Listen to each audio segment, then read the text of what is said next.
ఇరాన్‌లో ఇప్పుడున్నటువంటి మొక్తజా ఖొమైనీ సుప్రీమో అయితే, ఈయన ఫాదర్ ఖొమైనీ మొన్ననే ఇజ్రాయెల్ కొట్టిన దెబ్బకి అమెరికా ఇచ్చిన సమాచారంతో ఇజ్రాయెల్ చేసిన దాడిలో ప్రాణాలు కోల్పోయారు. అప్పుడే ప్రతీకారం తీర్చుకుంటామని చెప్పినటువంటి ఇరాన్ ఇప్పుడు ఆ ప్రతీకారం తీర్చుకున్నట్టు కనబడుతోంది. ఇజ్రాయెల్ ప్రధానమంత్రి నెతన్యాహు సోదరుడి కుటుంబం వెళ్తున్నటువంటి విమానం ఈ మిస్సైల్ దాడులలో పేలిపోయింది. Benjamin Netanyahu brother Iddo Netanyahu తనతో పాటుగా వాళ్ళ కుటుంబం వెళ్తూ ఉండగా మిస్సైల్ స్ట్రైక్స్‌లో అది కాస్త పేలిపోయింది.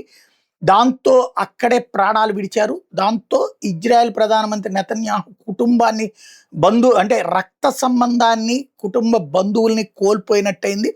తద్వారా ప్రతీకారాన్ని పర్ఫెక్ట్‌గా తీర్చుకున్నాం అని మరొక వైపున ఇరాన్‌కి సంబంధించినటువంటి నాయకులు సంతోషం వ్యక్తం చేస్తున్నారు. ఇజ్రాయెల్ ధృవీకరించాల్సి ఉంది.